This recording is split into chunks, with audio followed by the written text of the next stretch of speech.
Good morning भैया बहन, सुप्रभात। आज हम लोग क्लास 10 के सब्जेक्ट मैथमेटिक्स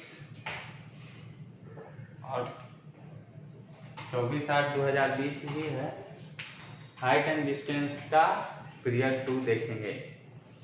हम लोग एक्सरसाइज 9.1 के क्वेश्चंस के बारे में आज जानेंगे। पिछले वीडियो में हम लोग सारे एसेट्स के बारे में जाना, क्या क्या चाहिए, और एक क्लियर कर दिया गया था पिछले वीडियो में, पिछले क्लास में, कि आपको जो है सो फिगर एकदम सही सही बनना चाहिए। तो इसीलिए हम पहले से बना के नहीं रखे, आपके सामने बनाएंगे, क्वेश्चन भी पढ़ेंगे। तो देखिए यहाँ क्या है कि a circus artist is climbing a 20 metre long rope. एक सर्कस आर्टिस्ट 20 मीटर लंबी रस्सी पे चढ़ रहा है। तो रस्सी या तो सीधा हॉरिजॉन्टल होगा, नहीं तो ऐसे होगा, ठीक है। Which is tightly stretched and tied from the top of a vertical pole to the ground। इसमें कह रहा है कि ये जो है कोई एक पोल दिया है, पोल का फोटो बना दिए। इस पोल से बांधा हुआ है रस्सी, जो कि जमीन पे और पोल पे बांधा हुआ है। तो रस्सी को थोड़ा सा इसे कर दिए, ठीक है। तो स्ट्रेच हो गया। तो ये अपना पोल हो गया और ये रॉप हो गया। तो रस्सी की लंबाई है 20 मीटर। एक पोल से बांधा गया, ग्राउंड पे पॉइंट मान लो C, और पोल का लेंथ है AB। अब कह रहा है if the angle made by the rope with the ground level is 30 degree, find the height of the pole. Height of the pole निकालना है। If the angle made by the rope with the ground level is 30 degree, मतलब इस rock को ground level के साथ जो angle बनाया वो 30 डिग्री हुआ। ये एंगल ऑफ एलिवेशन हो गया। हमको निकालना है ये। सबसे पहले इसका डिस्क्रिप्शन यहाँ लिखेंगे। Let A B equal to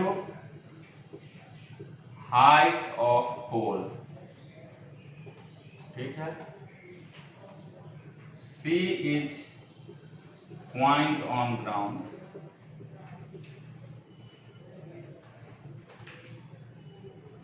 from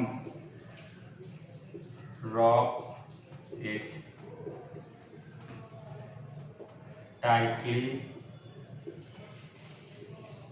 stretched to vertex of the pole।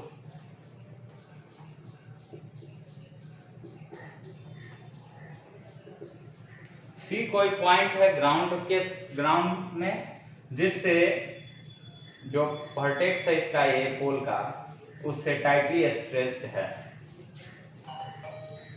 Such that angle ACB equal to 30 degree, और उसका गिवन में है length of rope equal to 20 metre और AC equal to length of rope, और इसको हमने माना therefore AC equal to 20 metre. तो इतना काम हो गया फिगर ड्रॉ करने का, ये आप नोट कर लीजिए। अब इतना काम हो गया, ये खत्म हो गया हाइट एंड डिस्टेंस का काम। अब ट्रिगो अपना काम करेगा। हमको निकालना क्या है, AB। हमको इसको, ये हाइट हमको निकालना है, हाइट ऑफ पोल। तो इस एंगल C जो 30 डिग्री है, उसके लिए ये क्या है, परपेंडिकुलर है। और पता क्या है, हाइपोटेनस। ये बेस है, ये परपेंडिकुलर है, और ये हाइपोटेनस है। तो हाइपोटेनस और परपेंडिकुलर का रिलेशन बनेगा। आप कहिएगा परपेंडिकुलर बेस क्यों नहीं बनेगा, तो वो भी बनेगा, मगर आपको बेस पता नहीं है। तो जो पता है, एक नोन क्वांटिटी है, उसके साथ एक अननोन का कॉम्बिनेशन बनाते हैं, जिससे हमको अननोन फाइंड आउट हो जाएगा।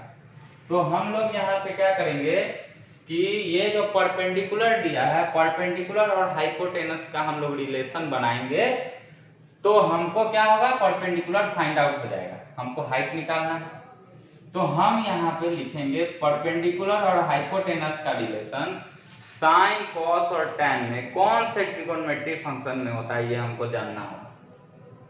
तो हम जानते हैं साइन थीटा बराबर P by H perpendicular hypotenuse, cos theta बराबर B by H base hypotenuse, tan theta बराबर P by B perpendicular base. तो परपेंडिकुलर और हाइपोटेनस साइन थीटा में हुआ, तो हम लोग यहाँ पे लिखेंगे नाउ साइन, और थीटा के जगह पे यहाँ है 30 डिग्री, 30 डिग्री इक्वल टू क्या लिखेंगे P बाई एच, और P का वैल्यू यहाँ क्या है परपेंडिकुलर AB और H का वैल्यू है AC। अब हम यहाँ पे साइन 30 का वैल्यू पुट करेंगे 1/2, और AB कितना है नहीं पता हमको, AC कितना है 20, ठीक है।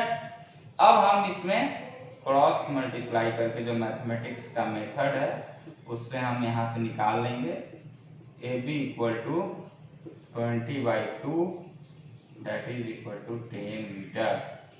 ये 10 मीटर जो आ गया, ये आ गया height of pole, therefore height of pole equal to हो गया 10 मीटर। ये आपका आंसर हो गया। तो इसको आप लिखिए।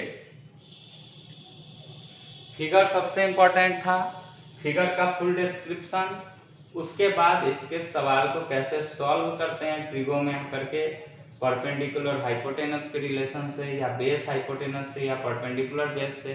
तो यहाँ परपेंडिकुलर हाइपोटेनस के रिलेशन से सॉल्व हुआ, साइन लगाएं, थीटा 30 लगाएं, इतना कर लिए, ये सब बहुत आसान अलजेब्रा निकल गया, ठीक है। अब हम लोग क्वेश्चन नंबर 2 देखेंगे।